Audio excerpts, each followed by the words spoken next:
No domingo, Lula esteve reunido com uma série de comunicadores. Entre eles estava Felipe Neto, que chegou a postar fotos com o candidato.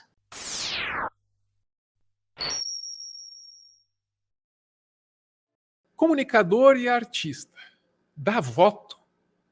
Zola dizia que artista não dá voto, mas tira. Então, O que a gente viu ali foi o Caetano Veloso, né? Você viu a mensagem dele ali, né? Para tirar voto do Ciro Gomes, essa é a ideia dele, né? E aí, enquanto isso, o Lula se reúne com comunicadores e artistas nesse finalzinho, nessa reta final aí, tá falando muito a respeito disso. Teve até com o Felipe Neto. Vamos ouvir aqui o comentário da Marilis no UOL.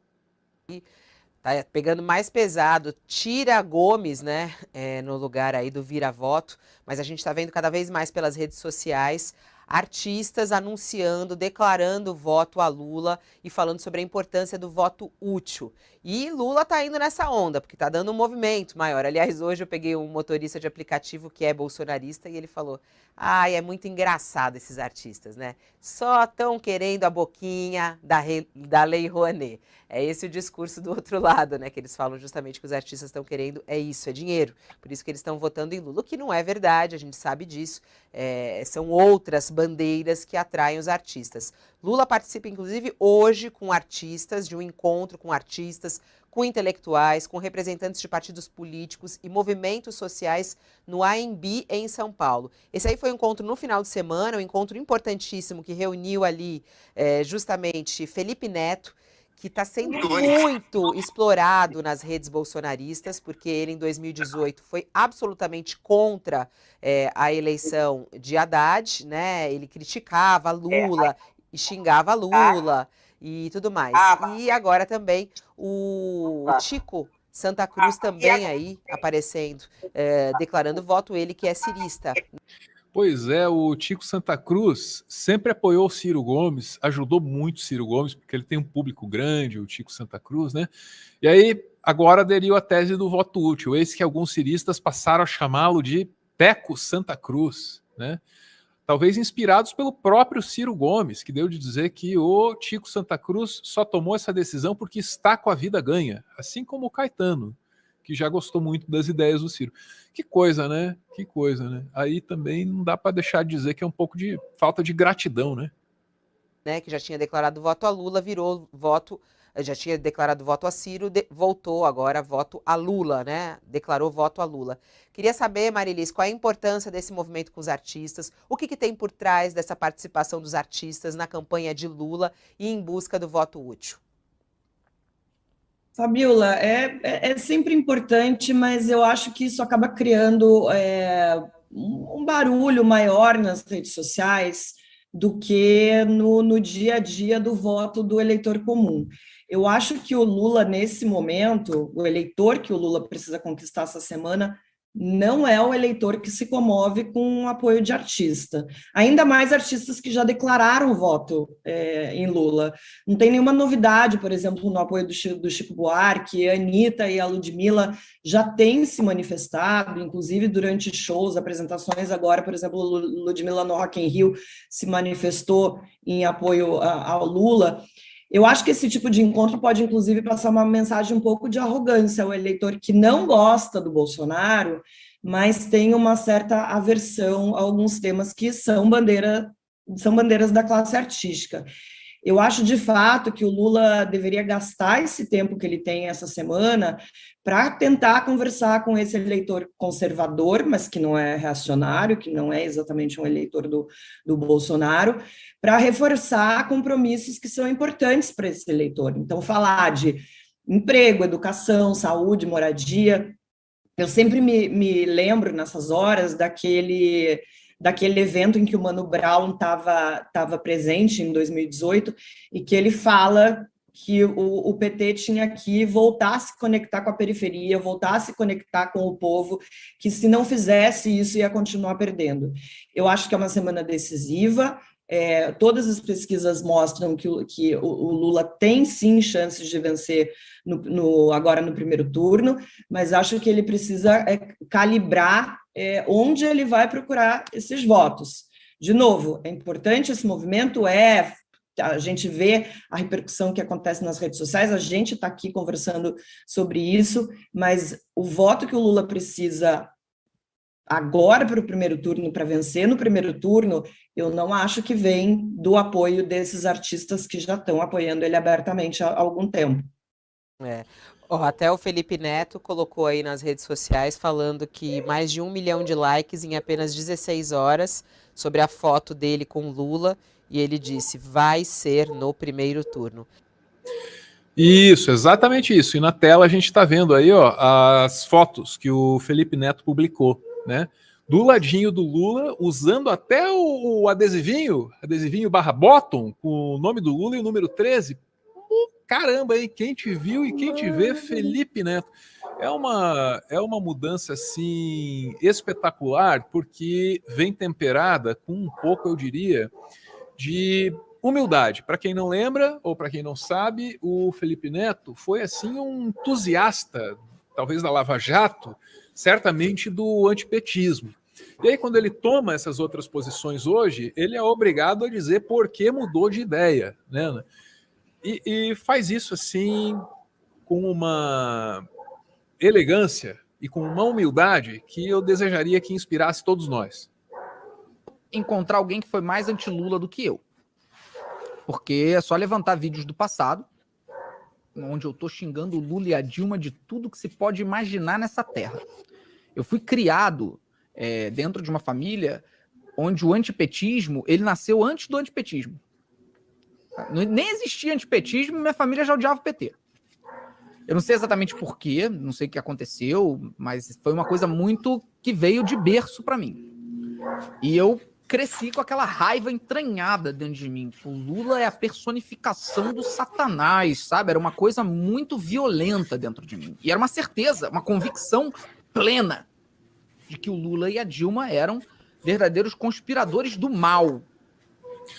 Gosto muito dessa fala dele, Ana, e gosto muito da figura do Felipe Neto, e vou explicar por quê. Tem aquele livro ali atrás de mim, eu e a Ana o escrevemos aí por 2019. Aí, quando você escreve um livro com uma editora grande, tipo a Planeta, eles fazem isso, né, Ana? Eles reservam os exemplares para mandar para influenciadores, etc. e tal. Até tem um trabalho aí que eu e a Ana temos que sentar lá numa sala da editora lá e ficar assinando sei lá quantos livros lá, centenas, né? Um deles foi para o Felipe Neto. Aí vejam vocês, o Felipe Neto, que é tipo um elefante, nós somos uma formiguinha, entendeu? Ele lê o livro, cara, falando sério, e me manda DM no Twitter, assim, falou, ó, li o livro, gostei disso, não gostei muito daquilo, você poderia fazer aí um ajuste na sua comunicação para falar com mais pessoas nesse ponto, naquele ponto, naquele ponto. Eu falei, cacete, meu, sabe? Entendeu? Quanto dinheiro uma corporação pagaria para ter uma consultoria do Felipe Neto? Entendeu? Uhum. Um cara que dialoga aí com milhões e milhões e milhões de pessoas nas mais variadas redes. E ele veio muito de boa, assim, Ana. Eu gostei muito, muito, muito da atitude que ele teve com a gente, porque não é o que você espera, saca? De uma pessoa que tem esse tamanho todo e tal. Não era obrigado a isso, não ganhou nada fazendo isso, mas eu ganhei, porque eu aprendi muito. É isso, né? Independente desse último fato da história do Felipe Neto, que eu já vou comentar, isso já era algo que a gente comentava, assim, a história do Felipe Neto na internet é algo muito interessante mesmo, sabe? Alguém que meio que cresceu, né, nas vistas de todo mundo e sempre vai colocando, né, para fora as questões e os aprendizados e os erros, e isso é muito interessante também, né, para alguém que marca a história da própria internet brasileira, assim, e perceber isso neles sempre tem sido assim um prazer e uma alegria ver os posicionamentos dele e como ele vai enfrentando essas questões, né? Tem muita coisa para aprender aí nisso. Sobre esse encontro e sobre a participação do Felipe Neto nele, duas coisas, né? Primeiro, a opinião ali eu achei muito interessante, né? Sobre a validade do encontro, né, com influenciadores e artistas ali, me fez pensar mesmo, de princípio eu falei, legal, por outro lado, bastante ponderado também, né? Se muito ali não é chover no molhado. Discordo parcialmente, eu acho disso. Eu acho que tem algumas pessoas ali que não são chover no molhado, não são pessoas que estavam claramente a favor do Lula, e a presença dessas pessoas eu acho que fortalecem muito esse apoio, que é o caso do Tico Santa Cruz, que está nesse momento, né, de dizer, olha, né, o tempo inteiro ele foi muito claro no apoio ao Ciro, e nesse momento dizer, acho que agora a gente tem que ser pragmático, né? E é o caso do Felipe Neto também, né? Que enfrenta assim um posicionamento. Claro, o Felipe Neto vem sendo muito vocal, foi muito vocal na pandemia, tem sido muito vocal contra o Bolsonaro, mas um apoio claro, declarado à candidatura do Lula é certamente um fato, né? Importante e que há de ter algum impacto, sim, e eu diria, não dá para minimizar também o tipo de impacto que tem o apoio de um influenciador como do tamanho do Felipe Neto. A gente não pode cair na tentação de achar, mas isso é uma coisa de internet, né? Ninguém liga para isso. Não dá para menosprezar e não dá para subestimar o impacto que tem a influência de um influenciador de internet, e especialmente de um Felipe Neto, não dá mesmo. Aí, sobre as postagens do Felipe, só queria comentar uma coisa que me emocionou muito, na verdade, que não entrou no recorte, foi um tweet dele, até me embarga um pouquinho, assim, dele encontrando a Dilma e dizendo que olhou nos olhos dela e pediu desculpa. Disse que, né, foi um crítico muito duro e que se arrepende, algo assim, tá? Tô parafraseando, pelo amor de Deus, tá? Né, que se arrepende de ter sido tão duro com ela lá na época do impeachment, né? E eu achei isso muito bonito, não apenas porque eu acho, de fato, que a Dilma foi injustiçada, mas porque o ato de pedir desculpas e dizer, cara, errei, né? Neste momento eu estou olhando para minha história dizendo errei. Ninguém faz isso, né? Ninguém faz isso. Pedir desculpa e sabe, rever suas posições. Tá aí uma coisa que podia entrar na moda, né? É muito difícil, ninguém quer ser cobrado. Ninguém vai falar eu errei. Fala, não, foi o outro ali que errou, as circunstâncias também não me ajudaram. Sempre é isso, né, Ana? Eu ouço muito mais justificativa do que pedido de desculpas. Sobretudo nessa época aqui em que a gente está vivendo. Né? Tem sempre isso, é bom lembrar.